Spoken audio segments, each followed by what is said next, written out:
Me vena giuzi gore ma anno labouradaran e gwarez filmou Breizh, gwarez filmou, a ba oe c'hwer bloaz bremañ.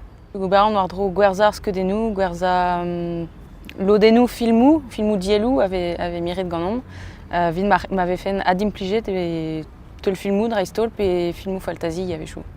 Un ebet filmou a zo bet prestet d'ar gwell a ze vid m'ave fen skignet hag penaos lodenn ispicial a oa gant gwarez filmou e penkenta ar festival. Hag aet ar zun ez eus un ebet filmou liammet ouz Breizh hag ouz tourmou Breizh a zo skignet.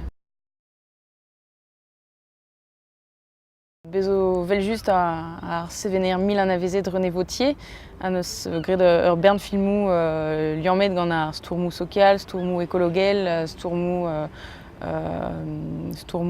olvede lié. Bezo filmou an akav Sant-Kadou, a zo ur strolad klevelet a oa bekrouet bloavechou dekatreugent lié vid micherela dié an dud tro da klevelet a rayon tu da dud yaouank just a war da seveni filmou. Modal e voie filmou ar strolad Torreben a Jean-Louis Le Tacon, a zo penaos ur sevener a neus savet ar strolad ze. Stourmou a bep seurt a zo kiniget gant ar sevenerien se ben ar fin hag a ziz koezmat penaos oa an traoù ar bloavechou dekatreugent hag ar filmou a oa un doare just a war da zegas ur sen neve war ar stourmou ze.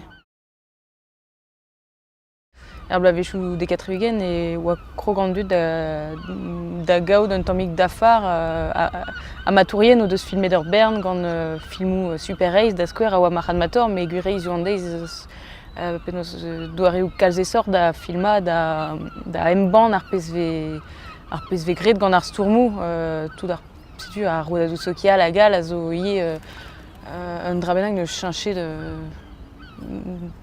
pen d'ar vaz vid ar stourmou war ar zad a ze kernitron al lan eve gwelet sur stourmou a zo dammañvel keñver an endro, keñver an endro ha keñver doare beva ie bezo stourmou ie vel just keñver bedal labour ar pez a veler c'hoaz iouande gant lezennoù evit penaos kod al labour a zo veza ad labouret da gal.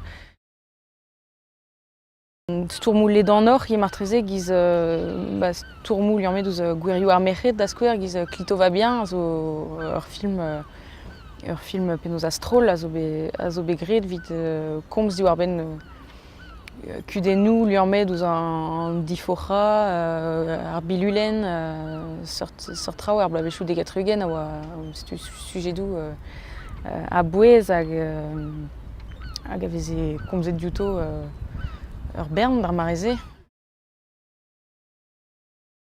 Viriaou e vo skignet c'hoaz penaos ur film a zo an avezet a war Plogov des pierres contre des fusils, diwar-benn penaos emgant plogon penaos ar stourmou ekologel just a war tro d'ar greizenn nukleel a oa sanset be a savet e plogon.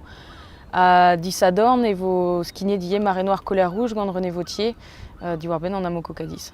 À 22h04, l'Amoko Cadiz est drossé sur Men-Goulven, un rocher devant Port-Salle. L'Amoko Cadiz commence à saigner son pétrole. Après le Torrey Canyon en 1967, l'Olympique Bravery 1976, le Belen 1976, l'Amoko Cadiz va lâcher ses 230 000 tonnes de pétrole sur la partie écologiquement la plus riche des côtes bretonnes.